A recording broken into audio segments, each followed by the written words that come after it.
113 வினா. வகுப்பில் உள்ள ஆண் பிள்ளைகளும் பெண் பிள்ளைகளும் மாறி மாறி இருக்கும் இடத்தில் ஒரு வரிசையில் இருந்தனர். வரிசையின் முதலில் ஒரு ஆண் பிள்ளை இருந்தார். எனினும் வரிசை இறுதியில் 4 பெண் பிள்ளைகள் அருகருகே இருக்க நேர்ந்தது. வரிசையில் இருந்த மொத்த பிள்ளைகளின் எண்ணிக்கை 65 ஆகும். அங்கிருந்த ஆண் பிள்ளைகள் எத்தனை என்று கேட்டிருக்கு. அப்ப இங்க ஒரு வகுப்புல ஆணும் பெண்ணும் மாறி மாறி இருக்காங்களாம். இப்ப மொத்தமா இருக்கிறாங்க 65 பேர். இங்க இதுல கடைசியா 4 பெண்கள் இருக்கிறாங்களாம். இப்ப நாங்க ஆணுக்கு ஏயும் பெண்ணுக்கும் பி என்று போடுவோம்.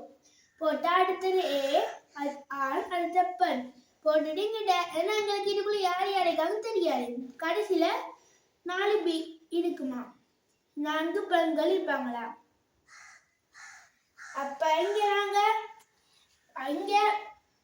ஒரு பெண் வந்தா முன்னுக்கு ஒரு ஆண் இருக்கும்.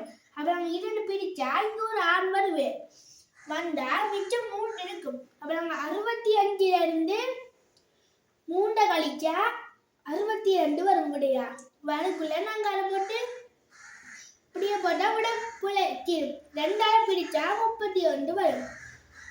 இங்க 31 ஆணும் இங்க இந்த 31 3 கூட்டினா 34 பெண்களும் வருவாங்க இந்த வரிசையில.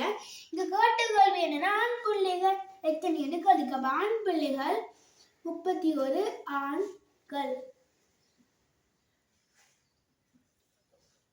இன்னொரு கேள்விக்கான விட. நன்றி.